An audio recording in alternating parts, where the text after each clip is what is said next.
El aplauso es para nuestro Señor, hermano. Toda la gloria es para Él. Bendito es y glorificado será siempre por los siglos de los siglos. Dios te bendiga. Vamos a pasar a la palabra, hermano.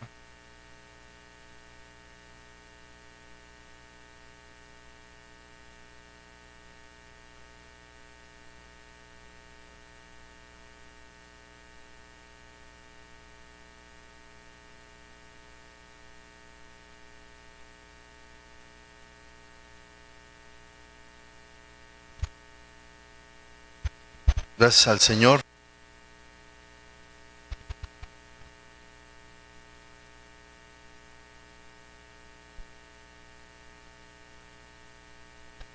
Bendito el Señor. ¿Cómo están, hermanos? Sí. Gracias a Dios, qué bueno que nos vemos. Pero sobre todo que estamos en la presencia del Señor, ¿verdad? En su gracia. Y que pudimos llegar en el favor del Señor. El Señor nos concedió estar acá.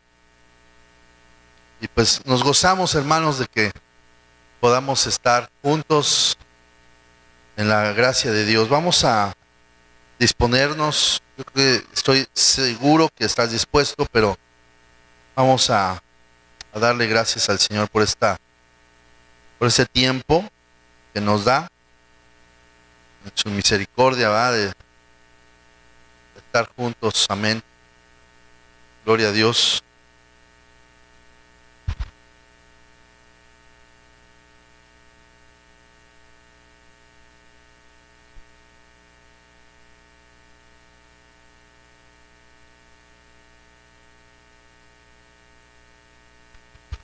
Como quiera ayuda eso, ¿ah?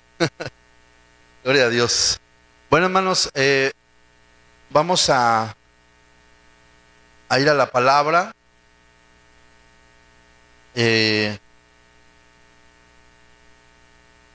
No sé si van a dar clase, pero si es necesario, si no, pues aquí pueden estar los niños también. Bueno, pues según, ¿verdad? Según se pueda.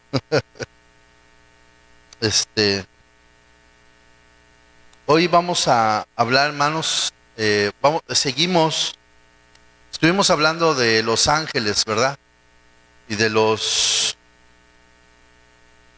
demonios, aunque no profundizamos mucho, pero sí dimos una parte general, ¿sí? Y de hecho en todos los temas pues no hemos profundizado a plenitud, ¿verdad? Pero estamos avanzando un poco para que podamos comprender y entender, hermano, sobre la palabra de Dios.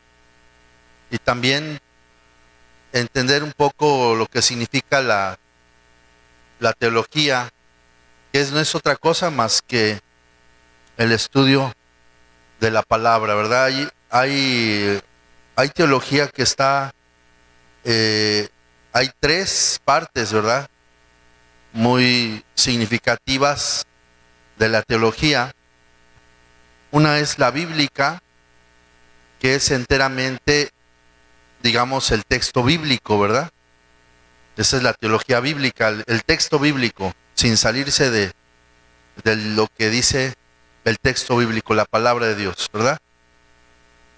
Otra teología, que es la teología histórica, que esa tiene que ver con los datos que la Biblia nos da y con los acontecimientos, y ir acompañando cada capítulo y cada parte de la palabra de Dios con referencias históricas y otras cosas que no están propiamente escritas, pero que podemos deducir.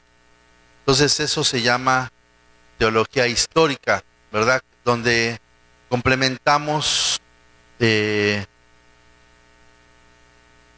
suceso de la palabra con algunas investigaciones, descubrimientos y muchas cosas más que se obtienen o que se tienen, ¿verdad? Entonces, en ese sentido, es importante. Y la tercera es la teología sistemática, que no es otra cosa más que como una alacena, ¿verdad? A veces las alacenas tienen un acomodo, ¿verdad? Los cereales van hasta abajo, las mermeladas en medio, los cereales, ¿verdad? Un poco así, o las pastas, y ya hasta arriba las latas, no sé, como ustedes quieran, ¿verdad? Pero tiene un acomodo la alacena, entonces tiene un orden. Entonces la teología sistemática es como una alacena, pero de la teología bíblica y la teología histórica. Y también se complementa con aportaciones, gracias hermano, que han hecho nuestros hermanos en Cristo, que no están los escritos en la Biblia, pero sí están escritos precisamente en la historia, ¿verdad? Que esa es la teología histórica, que incluye todos los textos de nuestros hermanos desde el principio hasta nuestros días, ¿verdad? Entonces pasa por muchos hermanos como Agustín de Hipona,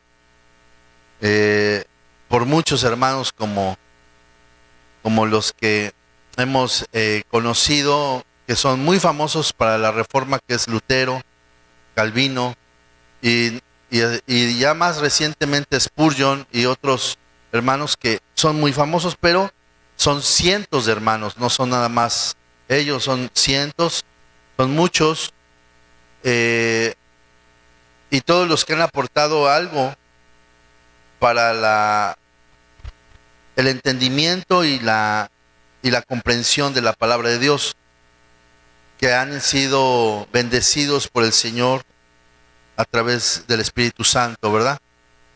Entonces, la teología sistemática lo único que hace es como que ordenar los temas. Y ahorita vamos a ver o entrar a ver todo lo que es la parte de lo que tiene que ver con el pecado, ¿verdad? Entonces, vamos hoy a empezar a ver la naturaleza del pecado, se llama el tema, la naturaleza del pecado. Entonces, ¿estás listo? Gloria a Dios, ¿verdad? Bueno, así como para despegar, ¿verdad? Para darle gracias a Dios de que nos ayuda y nos fortalece. Yo sé, hermano, que en todo esto podrías decir, no, es que yo quiero algo sobre lo que traigo ahorita, ¿verdad? Pero no sabemos, hermano, Dios conoce tu corazón. Y más bien sobre el asunto de que estamos viendo algo por temas, creemos en el poder del Espíritu Santo, que es el que nos guía, amén, y que su palabra es dada de manera fresca, de manera eficaz a nuestras vidas, amén, y además que el Espíritu Santo trabaja hoy con nosotros, y eso hay que orar al Señor. Entonces vamos a ir a la palabra ahí en Romanos 8, en Romanos capítulo 8. Amén.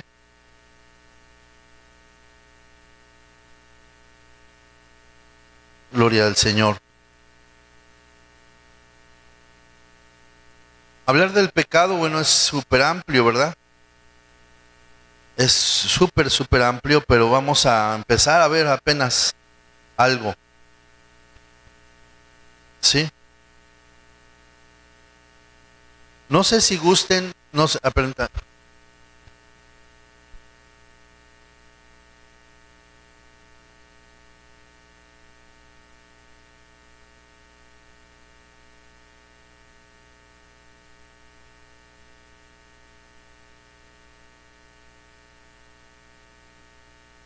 gloria al Señor. Puede ser porque luego ya no llega, pero de todos modos hay que estar atentos, ¿verdad? Amén. Gloria al Señor. Bueno, entonces, miren, hermanos, vamos a ir a Romanos capítulo 8, versículo 22. O sea, vayamos por ahí.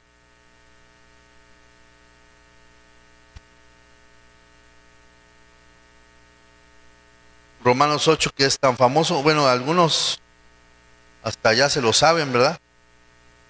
Todo el capítulo, pero vamos a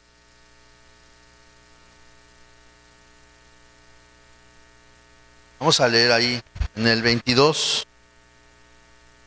Dice la palabra, dice, pues sabemos que la creación entera gime y sufre hasta ahora dolores de parto, y no solo ella, sino también nosotros mismos que tenemos las primicias del Espíritu, aún nosotros mismos gemimos en nuestro interior, aguardando ansiosamente la adopción como hijos, la redención de nuestro cuerpo. Amén. Entonces vamos a orar al Señor, vamos a pedirle que nos guíe totalmente. Padre, gracias, Señor, gracias por tu provisión, por tu amor, Señor, en esta noche, Señor, gracias por tu misericordia, Señor, gracias por tu favor. Padre, te rogamos, Señor, que traiga lucidez a nuestra mente, a nuestro corazón, que quites todo estorbo, todo cansancio, todo letargo. Padre, ayúdanos a recibir de ti, Padre, de tu gracia. Y Padre, danos de tu palabra, Señor, que tu Espíritu Santo nos guíe, que tu Espíritu Santo nos llene, Señor, con tu poder, Señor, porque sabemos, Dios, que tu palabra es más grande, Señor, y poderosa, y tú llegas a las intenciones, a los pensamientos de nuestro corazón, Señor, y tú disciernes las cosas, Padre, disciérnelas, Señor, hoy en nuestra vida, y ayúdanos a entender, ayúdanos a recibir tu palabra, Señor, que tu Espíritu Santo llene nuestro corazón, Señor, y nos dé fortaleza. Quita todo estorbo, Señor, quita toda distracción, y que tu Espíritu Santo nos convenga, Señor, y nos lleve a adorarte, exaltarte por tu palabra, Señor, y por tu amor, por tu presencia, Señor. Danos tu presencia, Señor, y queremos seguir amándote, Señor, adorándote, exaltándote con todo nuestro corazón, Señor. Gracias. Gracias por este tiempo y por nuestros hermanos. Bendice a los que están aquí, a los que escuchan, Señor. Gracias en el nombre de Jesús. Amén, Señor. Gloria al Señor, aleluya. Amén, ¿verdad? Gloria a Cristo. Bueno, hermanos, para comprender un poco, hermanos, sobre el pecado, tendríamos que ver que de alguna manera el hombre está llevando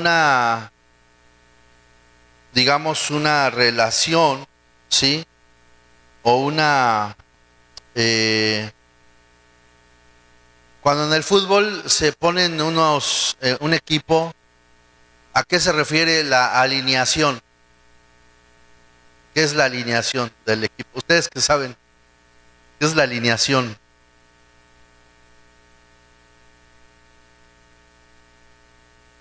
¿Qué será la alineación en el fútbol? ¿El orden? ¿Pero de qué? Del equipo, ¿no? O sea, es los integrantes, ¿no? Los integrantes, ¿verdad? ¿Quién va en dónde va, no? Entonces, dice, ya tenemos nuestra alineación, ¿verdad? del equipo. Bueno, pues el asunto acá es que el hombre está alineado también, pero alineado con el pecado. Ese es el problema, que digamos que es el asunto ahí.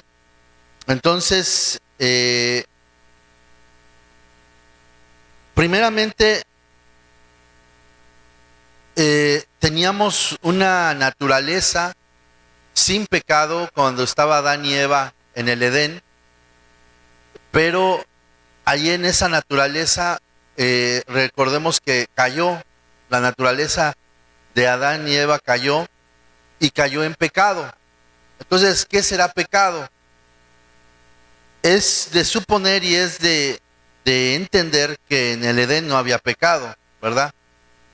Sin embargo, la actitud de la serpiente y las palabras de la serpiente, pues podrían considerarse pecado, ¿verdad? En el sentido de que empezaba el pecado a manifestarse dentro del Edén. Al tener codicia, por ejemplo, simplemente en Eva, que decía que empezó a ver con buenos ojos el árbol de la ciencia del bien y del mal, o del conocimiento del bien y del mal, lo empezó a ver apetecible, agradable a los ojos, y pues con deseos de comerlo, ¿va? Entonces, no sabemos si esa codicia ya, ahí ya dentro del Edén ya empezamos o le podríamos llamar pecado, pero evidentemente sí, porque pecaron. ¿Dónde pecaron? ¿Fuera del Edén o dentro del Edén? Híjole, si esa es la parte que nos hace muchas preguntas, ¿ah? Porque pecaron dentro del Edén. Ahora, ¿por qué pecaron? Porque evidentemente transgredieron una ley de Dios. ¿Cuál era la ley de Dios? Su mandato, su mandamiento, ¿sí? Entonces el mandamiento crea la ley, y la ley manifiesta el pecado, ¿sí? Es decir, el mandamiento crea la ley y la ley manifiesta el pecado. ¿Dónde lo manifiesta el pecado? Cuando la ley es transgredida, entonces se manifiesta el pecado, se manifiesta la desobediencia, se manifiesta muchas cosas más. Entonces es una transgresión y es una transgresión a la ley. Entonces ahí podríamos empezar a entender qué naturaleza tiene el pecado. En principio, el pecado es algo que va en contra de la ley de Dios, en contra del mandato del Señor. Ahora, recordemos que en el Edén, pues no conocían la ley de Moisés, no conocían las tablas de la ley, no conocían, digamos, de alguna manera, los preceptos de Dios ni los mandamientos de Dios en ese sentido, pero sí conocían uno, ¿verdad? Conocían una palabra que era: de todo esto podrán comer, pero conocían también otra: pero de este no, ¿sí? Entonces conocían de alguna manera una manera de restricción, y en ese momento la pregunta podría ser: ¿y por qué dejó Dios que entrara, o que esa serpiente tuviera esa actitud, ¿verdad? O que pudiera hablar con Eva, y muchas otras preguntas que nos podríamos hacer. Pero el punto aquí es ver esta naturaleza, simplemente observarla, a lo mejor no entenderla en totalidad, porque el pecado sigue siendo un misterio, sí, sigue siendo algo misterioso. ¿Por qué? Porque en muchas ocasiones nos cuidamos acá, nos cuidamos izquierda, derecha, en todo lugar, pero de repente vemos: ay, híjoles, estoy manchado. Es como cuando te cuidas de una pintura, o te cuidas de un aceite, o te cuidas de algo así, que dices: no, me voy a cuidar, ¿verdad? Y ya en una de esas, o te cuidas del cloro o de algo, y cuando ves, ya te salpicó, ya te manchó, ya es que me estoy cuidando, pero no, es imposible cuidarse con esto. O sea, no sabes ni por dónde ya llegó que hiciste algo mal, ¿verdad? O que hice yo algo mal, que hicimos algo mal. Que en determinado momento tiene que ver con el Señor, con sus leyes. Ahora, ese es el problema que nosotros tenemos como cristianos, que siempre que oímos leyes, decimos: no, ya estamos en el Nuevo Testamento. No, pero tranquilos. Las leyes de Dios, te hago una pregunta: ¿se acabarán algún día? No, son eternas, te cuento. O sea, no podemos eliminar las leyes de Dios, inclusive las va a perpetuar el Señor. Aunque usted no lo crea, las va a perpetuar para siempre, en el sentido de que esa es parte del nuevo pacto. Pondré mis leyes en sus corazones. Entonces ya no se trata de que la ley va a ser abolida, sino que la ley va a ser cumplida. Y ya la cumplió el Señor Jesús por nosotros. Pero ya nos tocará en su momento, nos tocará vivir bajo la ley del Señor en plenitud. y llevar la ley de Dios en nuestros corazones con una conciencia plena. Ya nos tocará ese día, nos tocará ese momento, que está pronto. Es muy pronto ya el momento en que vamos a vivir esa condición, pero sin embargo no la entendemos ahora. Y no te la voy a explicar porque yo no puedo explicar ni siquiera nada. Imagínate esa situación. No podría explicar nada, pero lo que sí podemos ver es la palabra que está manifestándose en el Señor, que es el pecado, que es la transgresión de la ley. Entonces, el hombre está alineado a pecar, pero a pecar en contra de la naturaleza, porque recuerda que lo que hizo el hombre en el Edén afectó no solamente al hombre, sino afectó a todos los animales, afectó a todas las plantas, afectó a todo el planeta Tierra. Lo acabamos de leer, pues sabemos que la creación entera, no, o sea, no nada más los animales, no nada más las plantas, dice la creación entera, o sea, toda la tierra en sí y todo lo que existe, gime y sufre. Hasta ahora dolores de parto. Y no solo ella, sino también nosotros mismos, que tenemos las primicias del Espíritu, y aún nosotros mismos gemimos en nuestro interior, aguardando ansiosamente la adopción como hijos, la redención de nuestro cuerpo. Redención, recuerda que es volver al estado original, volver al que nos rediman, que nos compren, que nos paguen, que nos vuelvan al estado original, ¿sí? Que nos den la misma categoría que habíamos perdido, sin pecado, ¿verdad? Entonces la redención es algo que hizo el Señor y que está haciendo el Señor, pero todos necesitamos esa redención, porque dice aquí, aún nosotros mismos gemimos en nuestro interior, aguardando ansiosamente la adopción también, ¿verdad? Esa adopción que nos da el Señor a nuestra vida, ¿sí? Entonces, caminemos conforme a lo que el Señor dice, ansiosamente la adopción como hijos, porque somos llamados hijos de Dios, y la redención de nuestro cuerpo, que es decir, que nuestro cuerpo vuelva a tener inmortalidad, ¿verdad? O que resucite, en ese sentido, que no muera, que no perezca, ¿sí? Y ahí el 24 dice, porque en esperanza hemos sido salvados, o sea, es decir, que es parte de la salvación, pero la esperanza que se ve no es esperanza, pues ¿por qué esperar lo que uno no ve, lo que uno ve? Pero si esperamos lo que no vemos, con paciencia lo aguardamos, ¿sí? Entonces, aquí vienen muchas cosas, ¿verdad? Todo esto necesitamos caminar en el Espíritu para que lleguemos a entender lo que dice el Señor. De la misma manera también en el Espíritu nos ayuda en nuestra debilidad. No sabemos cómo orar, cómo deberíamos, pero el Espíritu mismo intercede por nosotros con gemidos indecibles. Y el que escudriña los corazones sabe cuál es el sentir del Espíritu, porque Él intercede por los santos conforme a la voluntad de Dios. Es el versículo 26 y 27, es la salvación de nuestra alma. Es la manera de la salvación. La salvación en sí es la reconciliación con Dios. Nosotros le llamamos salvación, pero salvación, recuerda que tiene un origen griego o etimológico muy sencillo, que es dar en el blanco, ¿sí? Que es atinar. Entonces, pecado en el sentido etimológico del griego es una palabra que está escrita, o digámoslo así, se puede entender, ¿verdad? Como esa parte de el pecado que se hace o que se tiene, ¿verdad? Entonces,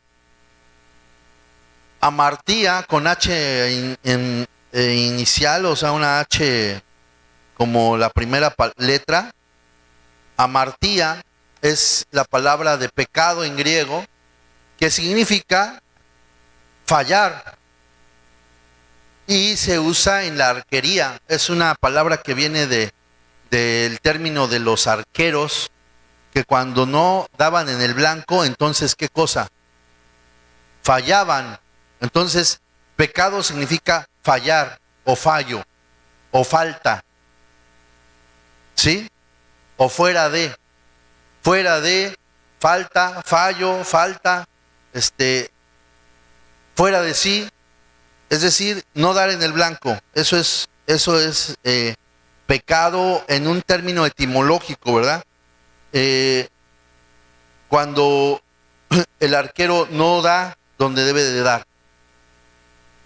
Pero sabemos que ese no es el significado bíblico de la palabra pecado, sino el significado bíblico tiene que ver con la íntima relación con Dios o la falta de relación con Dios. Tiene que ver con estar reconciliados con Dios y no estar reconciliados con Dios. Tiene que ver también con obedecer a Dios y no obedecerle, y estar alineados con Dios. Ahora, lo que te decía, el pecado del hombre no arruinó solamente al hombre, arruinó la naturaleza también de todas las cosas de lo creado. Entonces, eso que hizo el hombre lo arruinó totalmente, todo lo que se creó. Por eso tuvo, digamos, una consecuencia cósmica, podríamos decirlo, ¿verdad? El pecado del hombre. Entonces, esto necesitamos entenderlo, porque la comprensión bíblica de la salvación se articula en la Escritura con términos de reconciliación, es decir, salvación, para que lo entendamos en la Biblia, es cuando habla de reconciliarse con Dios.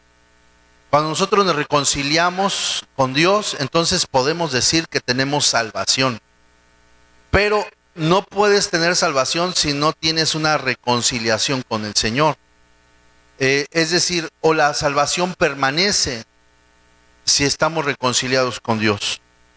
Pero si de alguna manera estamos enemistados con Dios, si estamos destituidos de su reino, de su gloria, y si no agradamos a Dios, entonces, digamos, nos constituimos enemigos de Dios, y siendo enemigos de Dios, no estamos reconciliados con Dios.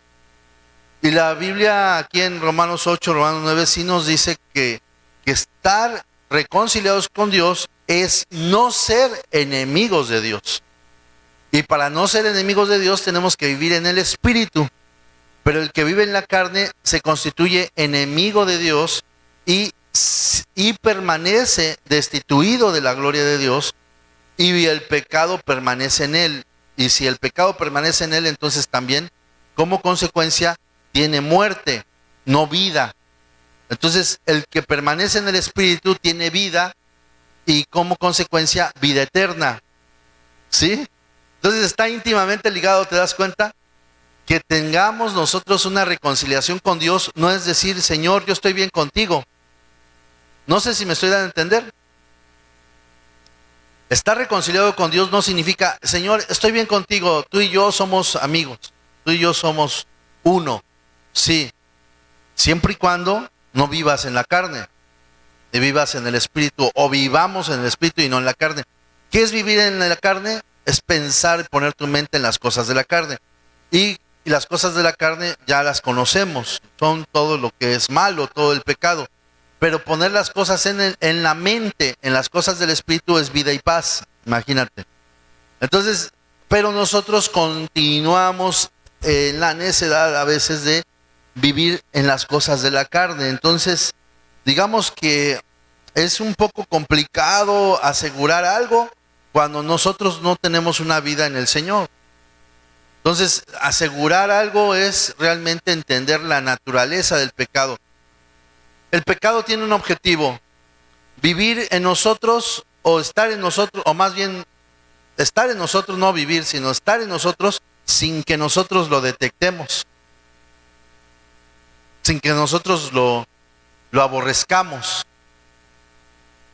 sino que de alguna manera el pecado es sutil hasta donde quiere ser y es grotesco hasta donde quiere ser, es decir, las dos partes. El pecado tiene que ver con lo que hacemos, pero también en la sutileza tiene que ver con lo que pensamos y las intenciones que tenemos. ¿Dónde no se ve el pecado? Cuando solamente hicimos una intención o cuando solo hicimos un mal pensamiento. Entonces ahí decimos, yo no pequé, a mí que me esculquen, ¿verdad?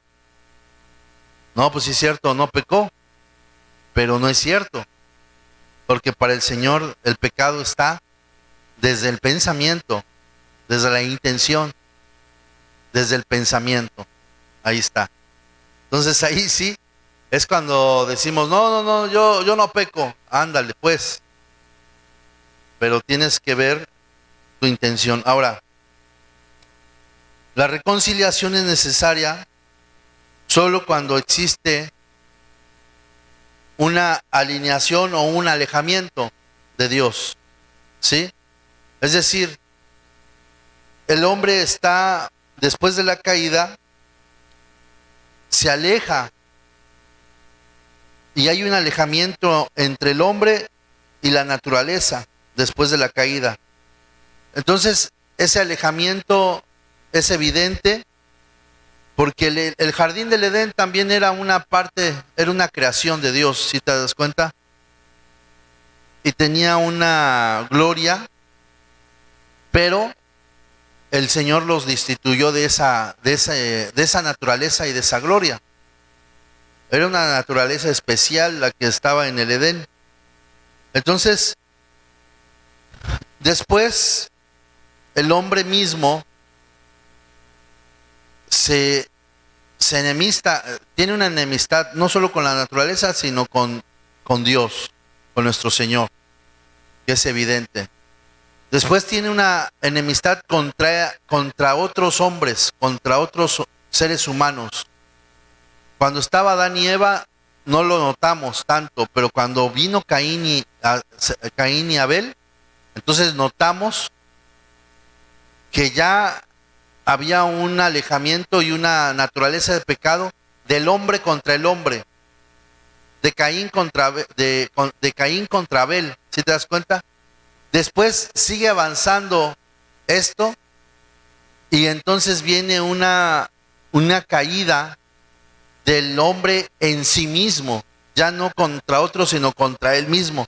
Recuerda que dice la palabra que todos los pecados de fornicación son pecados que se hacen en el cuerpo y son pecados que no se hacen afuera, sino que se hacen en uno mismo, y entonces es un daño ¿a quién? A uno mismo, ¿sí? Entonces vemos a Noé que cae en esa situación. Al final, ya cuando, digamos, sale del arca, vemos el hombre que cae en ese pecado de dañarse a sí mismo a través de los pecados sexuales y de los pecados de fornicación que dañan el propio cuerpo. ¿Sí te das cuenta? Entonces, hay una enemistad contra la naturaleza, una enemistad contra Dios, o bueno, primero contra Dios, después una enemistad contra la naturaleza o la creación, después una enemistad con los demás hombres y al final una enemistad contra uno mismo. Y ahora también hay esa enemistad o ese pecado más bien en contra, ¿verdad? Y la afectación del pecado está también ligada a la autoestima, a la dignidad humana supuestamente, en donde el hombre dice que su autoestima está siendo afectada, ¿sí? Y que su dignidad está siendo afectada, pero todo eso para llegar al orgullo, ¿verdad? Para llegar a la dignidad de querer hacer todo lo que el hombre quiera sin que nadie le diga nada. Entonces ese es el pecado, hermanos. Es querer vivir sin el Señor, obviamente, ¿verdad? Entonces, se caen en enemistad con Dios, alejados de Dios, y vienen obviamente la manifestación de esos pecados que son los asesinatos, el robo, el adulterio, las calumnias, el odio, la envidia y todo lo demás, ¿verdad? Que son infinidad de pecados o muchos pecados que de alguna manera están descritos en la palabra de Dios, pero que nos hacen ver algo, ¿verdad? Que es necesario reconciliarse con el Señor, pero ¿por qué la naturaleza del pecado hace que se regrese o hace que muchos no quieran dejarlo, o al contrario, o bueno, más bien, aún más, amen el pecado? Eso es todavía más grave, ¿verdad? Entonces, ¿dónde empezó a manifestarse una caída en la relación de Dios o con Dios? ¿Dónde se manifestó? Vamos a leerlo ahí en Génesis.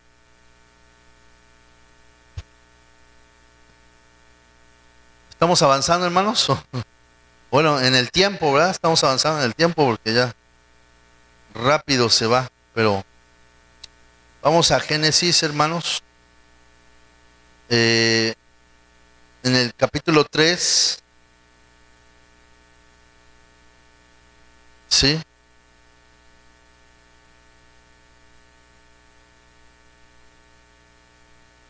Sí, entonces, solo un detallito que quiero que rescatemos.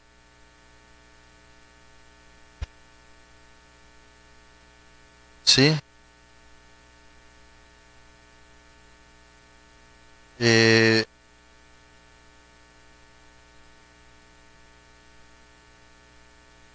Dice en el 2:7, dice,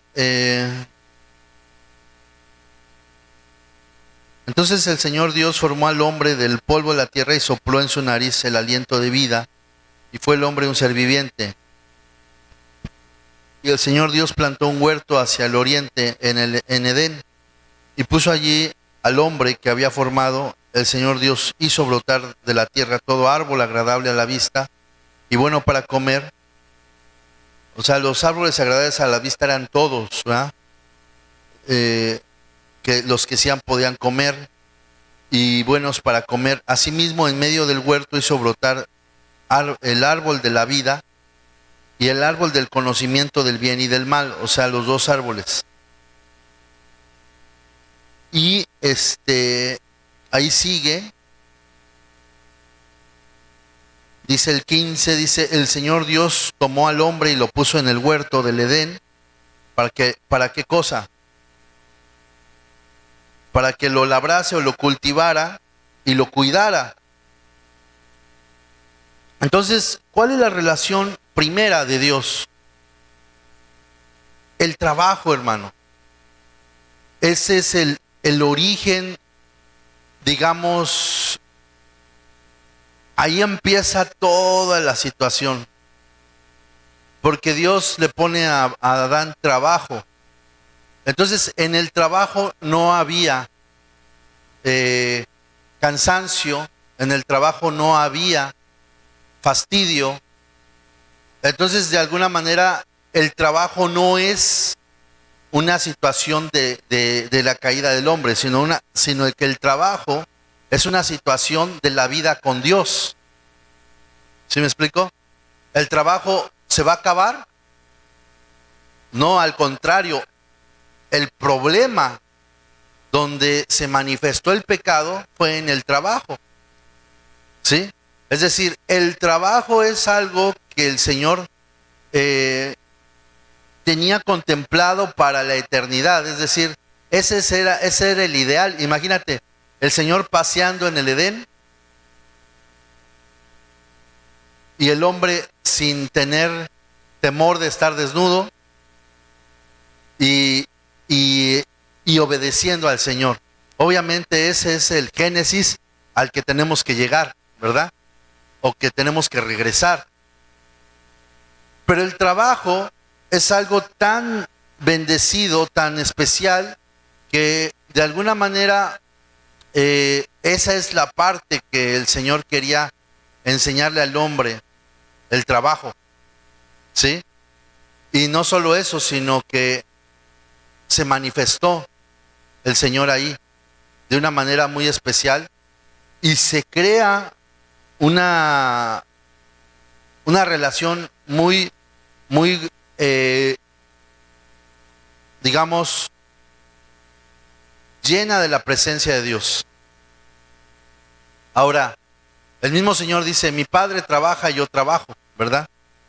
El mismo Señor lo dice, pero hablando de cosas muy especiales. Ahora, el trabajo es tan especial que el mismo Señor dice que Él trabajó, ¿cuántos días? 6 días y descansó, ¿cuándo? El séptimo. Entonces el trabajo no es una cosa de la tierra, sino es algo celeste.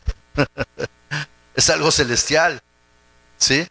Entonces aquí el problema es que el trabajo se volvió tedioso. ¿Cuál fue el castigo para el hombre? Que eso que es tan hermoso, que eso que es tan especial, que eso que nos vincula con Dios, que eso que nos hace especiales, porque podemos trabajar. Imagínate el trabajo de Dios, cuando Él trabaja, creó hizo toda una creación, ¿te das cuenta? Entonces el trabajo de Dios es maravilloso. Ahora, de esa creación le encargó al hombre que labrara, que cultivara, que cuidara esa tierra del trabajo que hizo Dios. Entonces es otro trabajo que le dio el Señor del trabajo que hizo Dios. Pero aquí el problema es que ¿dónde vino el castigo al pecado? ¿En dónde se virtió? Todos los cristianos decimos que en la tierra, se maldijo la tierra, pero no solo la tierra, sino que también, ¿qué cosa? El trabajo. ¿Sí? El trabajo. ¿Por qué? Porque ahora el trabajo ya no va a ser algo tan placentero, sino va a ser algo con sudor, ¿verdad? ¿Qué dice ahí mismo? Ahí, ahora, después de que le dio el trabajo, en el versículo 15, el 16 dice, y el Señor Dios ordenó al hombre, de todo árbol del huerto podrás comer, pero del árbol del conocimiento del bien y del mal no comerás, porque el día que comas ciertamente morirás. Y si avanzamos,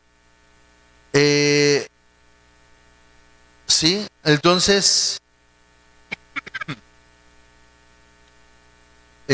vamos al versículo, bueno, ahí capítulo 3, ¿sí? 8, dice, oyeron al Señor Dios que paseaba en el huerto al fresco del día. Entonces el hombre y su mujer se escondieron de la presencia del Señor Dios entre los árboles del huerto. Pero el Señor Dios llamó al hombre y le dijo, ¿dónde estás? Y él respondió, te oí en el huerto y tuve miedo porque estaba desnudo y me escondí. ¿Quién te ha hecho saber que estabas desnudo?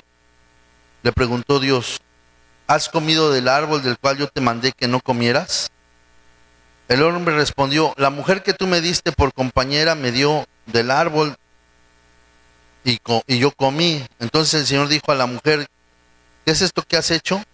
La serpiente me engañó y yo comí, respondió la mujer. Ahorita vemos lo que le dijo a la serpiente, pero le dice a la mujer, en gran manera multiplicaré tu dolor en el parto. Ese versículo es controversial, ¿verdad? Porque de alguna manera hace ver como que si hubiera tenido parto sin dolor en el Edén. Pero bueno, eso solamente lo hace ver, ¿verdad? Con dolor darás a luz los hijos. Entonces, otra cosa que produce el pecado o donde el pecado dañó muy profundamente es que el dar a luz los hijos no debería ser algo que, o el dar a luz un hijo, no debería ser producto de un dolor. No debería ser producto de una, digamos, el dar a luz los hijos, escuchemos bien, no debería ser producto de dolor o de insatisfacción, sino de bendición. Pero ese es el pecado que produjo. Bueno, al menos aunque veamos hasta aquí, no tenemos prisa, ¿verdad? Podemos seguir viendo más adelante, ¿verdad? Pero bueno, para explicar esto, el dolor, el parto no debería ser algo que produjera dolor, que produciera muerte. Inclusive muchas mujeres mueren cuando sus hijos nacen, más antes que ahora, ¿verdad? Porque ahora ya hay cesáreas, hay otro tipo de intervenciones médicas. Pero las complicaciones en los partos son bastantes, ¿verdad? Se sube la presión o le da diabetes gestacional o la preeclampsia se llama, ¿verdad? O las situaciones de que el bebé viene muy grande. Entonces son cosas que antes no, digamos, no se podían controlar en ese sentido y no se podían poner medicinas contra el dolor, ¿verdad? Como la epidural, no existía eso. Sino que el punto aquí es que el pecado produjo eso, pero la inconsciencia de la mujer de no entender qué valioso es un hijo. Entonces, orando al Señor y pidiéndole al Señor sobre este versículo, el Señor me dio una idea de entenderlo, ¿sí? Te lo quiero decir, ¿verdad? Porque yo no entendía por qué, pero el Señor, digamos, yo digo que el Señor porque de alguna manera tenemos una certeza de la guianza del Señor, ¿verdad? Del Espíritu, pero yo te lo digo a manera personal, ¿verdad? No vayas a creer que es algo, no está escrito así, pero lo que dice aquí es que en gran manera multiplicaré tu dolor en el parto, pero es de una manifestación como si Dios le dijera a la mujer, te voy a recordar siempre que tengas un hijo, qué valioso es un hijo, porque el hijo que yo tuve, que es Adán, no lo valoraste. Ahora vas a valorar, te va a doler. No sé si cuando nos da dolor o nos cuesta algo, lo valoramos. Y es el mismo principio que creo que se manifiesta para el trabajo de Adán. Como que Adán no valoró el trabajo que le dio Dios. No pudo valorar el gran trabajo que le dio Dios. Y entonces como que el Señor dijo, ahora vas a saber lo que es. Te va a doler trabajar para que ames trabajar. O sea, te va a doler trabajar para que valores el trabajo. Para que le des un valor al trabajo. Y a la mujer, te va a doler tener un hijo. Para que veas que un hombre no es cualquier cosa. Para que te acuerdes un poquito de cómo te dolió cuando salió ese hijo. Como para que sepas que un Adán no es cualquier cosa. Yo no, yo lo veo así. Tú interprétalo. Pídele al Señor. Pero veo una interpretación de este sentido, porque es Dios el que está diciendo, tu pecado te cegó. El pecado te cegó, el pecado no te dejó ver lo valioso que era para mí un Adán. ¿Y no te importó corromperlo? ¿Perdón? Engañarlo y no solo eso, menospreciarlo en ese sentido. Pero no menospreciar a Adán, sino menospreciar a Dios en primer sentido, porque lo que hizo a Eva es menospreciar a Dios. No sé cómo lo vio caminando por ahí y lo menospreció y dijo, bueno, pues sí me gustaría ser como Dios, estaría bien, ¿verdad? Es buena idea. Y eso lo confirma lo que sigue del versículo. A mí no me estés diciendo algo raro, porque no creas que yo estoy diciendo algo raro, hermano. Analízalo en el Señor. Velo tú mismo, tú júzgalo. Yo no te estoy diciendo que tú creas lo que yo te estoy diciendo en ese sentido, sino que lo veas tú mismo o tú misma. Dice, con todo tu deseo será para tu marido. Él tendrá dominio sobre ti. ¿Cuál es el deseo de Eva? ¿Qué produjo el pecado? El deseo de Eva era, dice acá, en el capítulo 2, no 3, ¿verdad? Capítulo 3, 4 dice, y la serpiente dijo a la mujer, ciertamente no morirán, pues Dios sabe que el día que coman, se les abrirán los ojos y ustedes serán como Dios, conociendo el bien y el mal. Cuando la mujer vio que el árbol era bueno para comer y que era agradable a los ojos y que el árbol era deseable para alcanzar, ¿qué cosa? Sabiduría, tomó su fruto y comió. Y también dio a su marido que estaba con ella y él comió. Entonces, ¿cuál es el deseo de Eva? Ser como Dios, alcanzar sabiduría y enseñorearse sobre Adán. O sea, que ella mandara sobre Adán. Que ella tuviera digamos, se mostró ¿dónde? Se mostró en que ella tomó la iniciativa de hablar con la serpiente. ¿Sí? O sea, ella quería las riendas de todas las cosas. Entonces, ¿cuál era su deseo de Eva? Gobernar. Ese era su deseo. El gobierno. La autoridad. ¿Sí? Entonces, dijo el Señor, con todo tu deseo, lo que tú deseabas para ti, se lo voy a dar a tu marido. Lo que tú habías pedido para ti, se lo voy a dar a tu marido. Él va a gobernar. Él va a ¿cómo se llama? ¿Qué dije? Gobernar. Él va a tener el gobierno, la autoridad. Dije autoridad, ¿verdad? La autoridad, ¿sí? Entonces, y él tendrá dominio sobre ti. Entonces es lo que la mujer se quiere sacudir cada rato y se hace así porque, ¿por qué será? Porque en el origen, el pecado, en el origen, lo que quiere Dios es salvar del pecado. Entonces, digamos, ¿dónde está el pecado con lo del parto? El pecado está en no valorar la vida que nace. ¿Dónde está el pecado en el deseo y el dominio? En querer tener autoridad por sus propias fuerzas, ignorando a Dios, diciendo, o sea, el pecado de Eva no es tener autoridad sobre Adán. No, ese no es el pecado mayor. El pecado mayor es querer tener autoridad sin Dios. Ese es el pecado mayor. Es decir, yo no te necesito, Dios. Dios, hazte a un lado. Yo veo el manual. No me gusta que me digas qué hacer. Yo veo el manual solita. A mí, denme las instrucciones y yo lo veo solita. Yo me gobierno sola y gobierno a los que me vengan acá. Entonces, el problema es que no querían que la ciencia del bien y del mal fuera dada a conocer por Dios a ellos. ¿Qué quería Eva? Saltarse a Dios.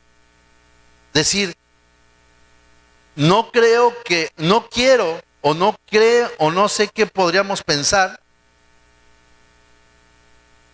No confiaba en la bondad, ni en la gracia, ni en el amor del Padre o de Dios, para que Él le suministrara el del árbol, de la palabra. Es decir, que lo obtuvieran de parte de Dios la sabiduría. ¿Sí? Ese es el mayor pecado. Sino que quería obtener la sabiduría por sus propias fuerzas, sin darle la gloria a Dios, sin la intervención de Dios. Dígame usted si no es el mismo principio de Luzbel. Luzbel, ¿qué quería? Alcanzar gloria, pero sin Dios. ¿Y qué crees que vino a hacer el Señor Jesús? Nos vino a dar gloria, pero dándole gloria a Él. Nos vino a dar gloria y nos vino a dar ser coherederos con Dios. Nos vino a dar todo lo que a lo mejor Luzbel quería, pero a través de darle la gloria a Cristo. Y ese es el mayor pecado, es el origen del pecado. ¿Por qué crees que muchos no se quieren congregar y muchos se alejan de Dios? Porque encuentran la fuente. Ya tengo mi Biblia, suena mi voz, si puedo hablar, puedo orar, puedo leer la Biblia, no me hace falta nada.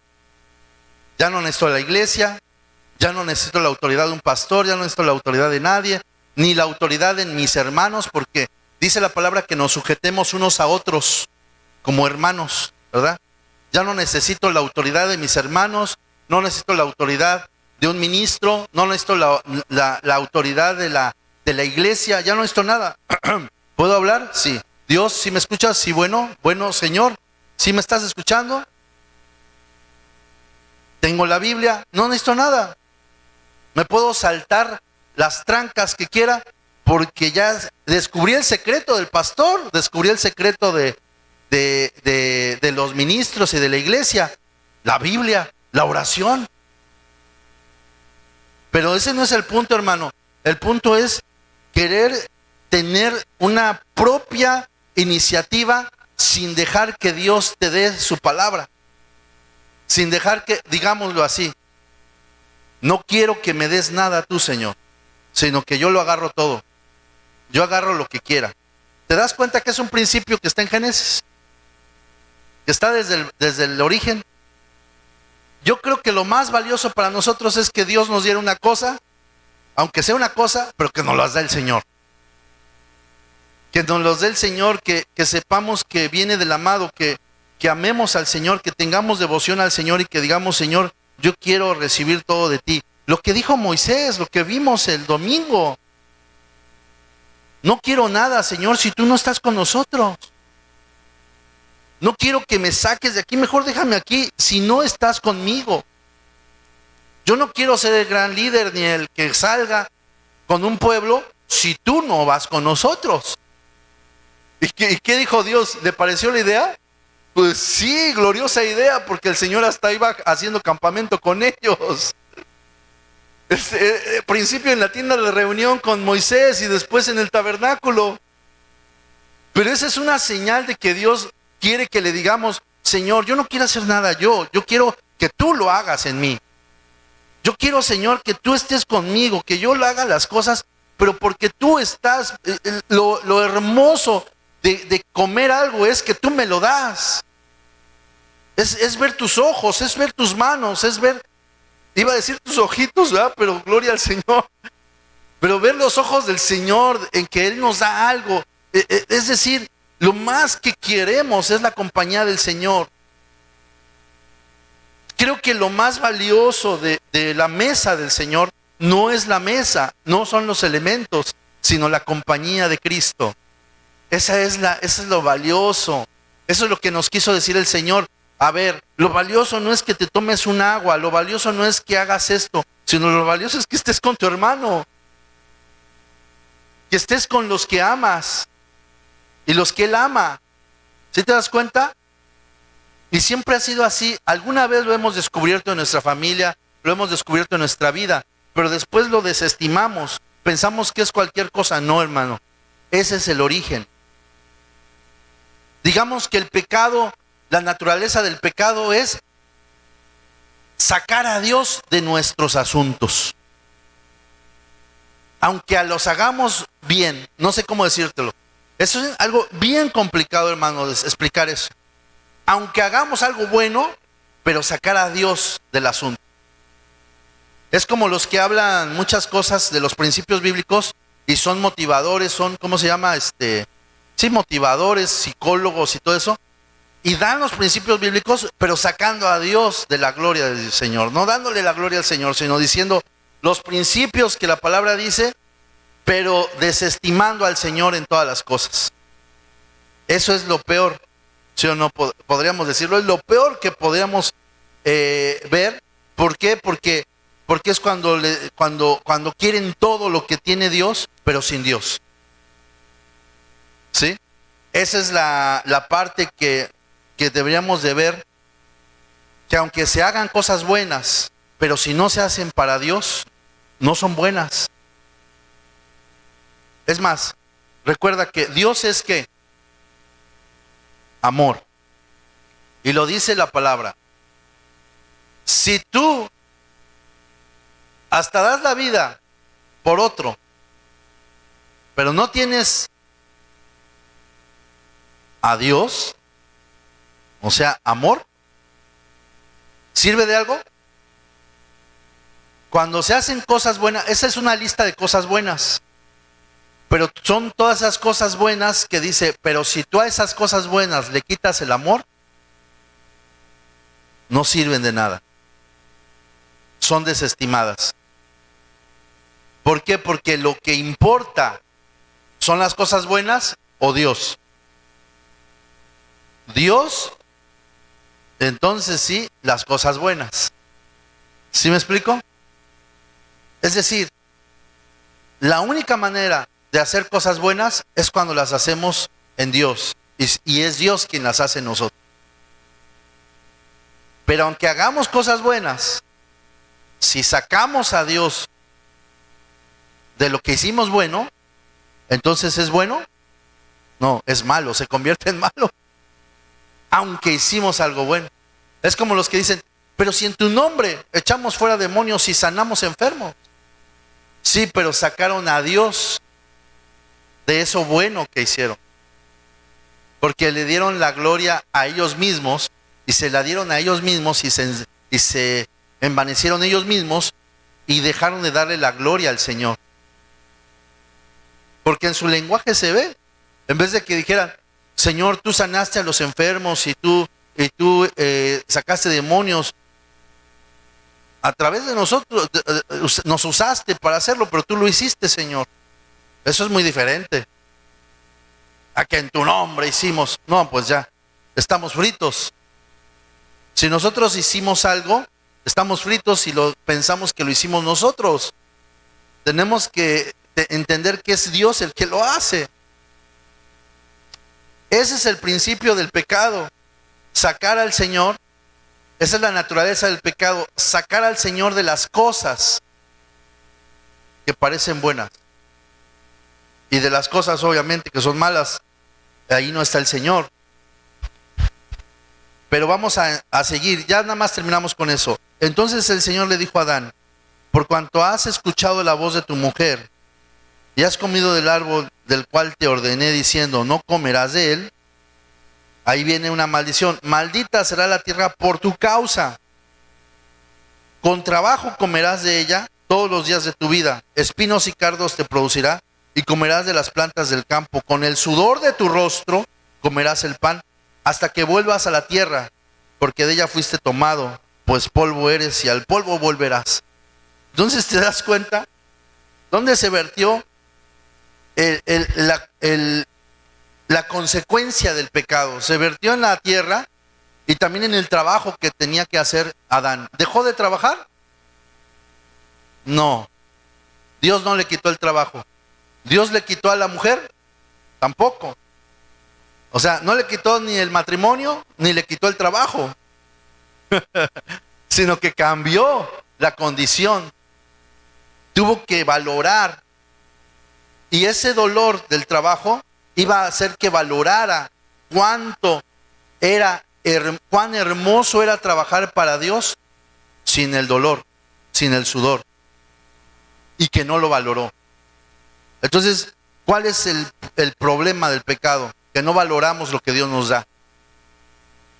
¿Cuál es la consecuencia del pecado? Que Dios nos va a enseñar a valorar lo que hemos menospreciado. Es más, es lo mismo que le dijo a Saulo o a Pablo. ¿Sí te acuerdas? Dice la palabra, le dice el Señor, ahora sabrás qué es sufrir por mi causa, dar la vida por mi causa. Tú te burlaste de los que daban la vida por mi causa, ahora tú vas a entender y saber qué es hacer eso. Y es lo que hizo con Saulo, ¿o no?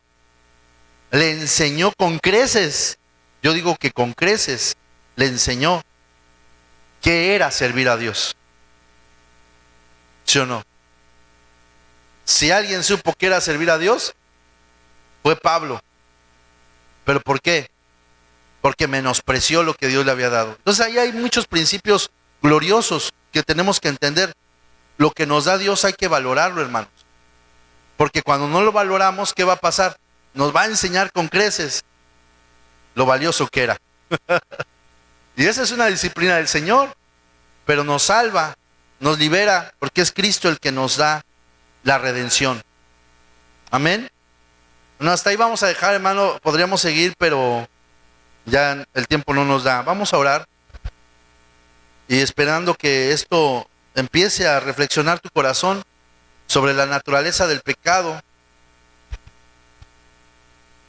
sobre la situación, que el pecado no es algo así tan sencillo que digamos que no dar en el blanco nada más, sino sí, en el fondo sí, es no darle la gloria a Dios. Si algo no le da la gloria a Dios, ya no dimos en el blanco, fallamos y pecamos. Pero si algo le da la gloria a Dios, entonces ¿qué pasa? Dimos en el blanco y nos salvamos. La gloria es del Señor, hermano. Vamos a orar. Bendito Padre Celestial, gracias, Señor, porque estamos muy necesitados de ti, Señor. Estamos necesitados de ti, Señor, en nuestro corazón. Y te damos gracias, Señor, porque nuevamente nos reitera, Señor, que nosotros, no hay nada en nosotros, Señor, bueno, sino solo tú que eres bueno, Señor. Todo lo bueno procede de ti, todo lo amable, todo lo justo, todo lo de buen nombre procede de ti, señores. En eso tenemos que pensar, Señor. En eso tenemos que poner nuestra mirada.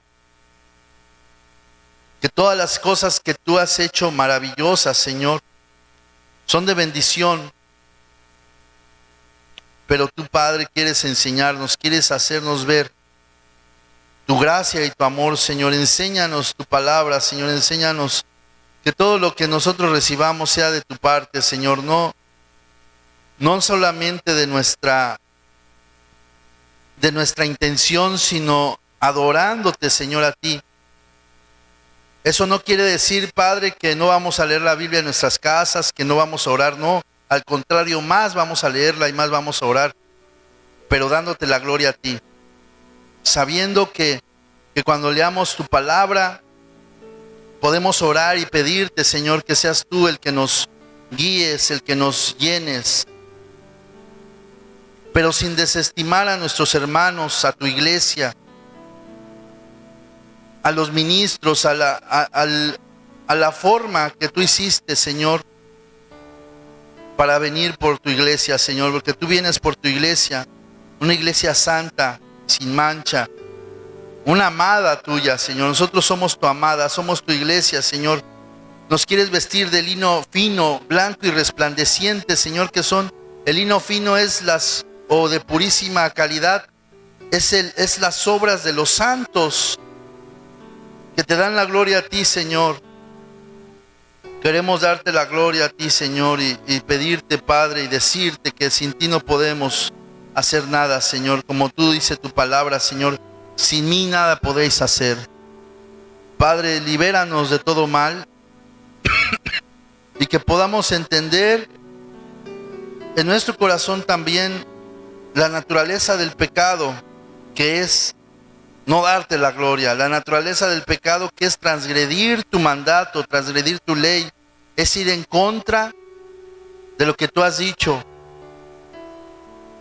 Que entendamos la naturaleza del pecado del cual nos has hecho libres, porque nos has librado desde su esclavitud, que es darte la gloria y manifestarte a ti, Señor, todo nuestro corazón y adorarte, Señor. Padre, límpianos, Señor, libéranos. Haznos entender tu palabra, Señor. Que podamos valorar lo que nos das y darte gracias, Señor. Que quites todo estorbo, Señor. Espíritu Santo, danos tu presencia, Señor.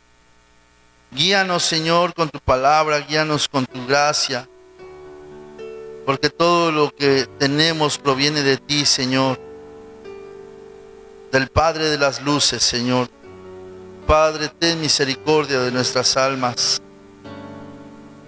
Que podamos, Señor, siempre, Señor, amar tu verdad y que nadie practique el pecado, Señor, de nosotros. Que podamos vivir en santidad, Señor, porque sabemos que lo podemos hacer por tu poder, por tu gloria, por tu Hijo amado, por tu Espíritu Santo, Padre. Gracias, Señor. Ayúdanos en nuestra necesidad, ayúdanos en nuestra debilidad, ayúdanos, Señor. Aún en nuestra incredulidad, Señor, aumentanos la fe, Señor, llénanos de tu amor y ayúdanos, Señor, a darte toda la gloria a ti, Señor. Padre, haz tu obra en nosotros, Señor. Haz tu obra en nuestros corazones.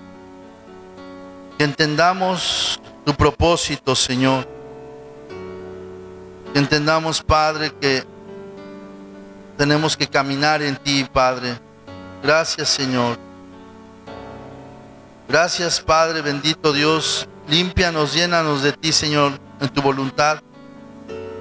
Y, Padre, danos del bien, de la santidad que quieres darnos, Señor. Que vivamos en el Espíritu, Señor, que pongamos nuestra mente en las cosas del Espíritu y nuestros pensamientos, Señor. Claro, Padre, gracias. Bendice a mis hermanos, llénalos de tu amor, Señor, porque con tu amor podemos hacer cualquier cosa, pero que valga, Señor, para ti, para tu gloria, Señor. En el nombre de Jesús, gracias te damos, Señor. Amén. Gloria al Señor.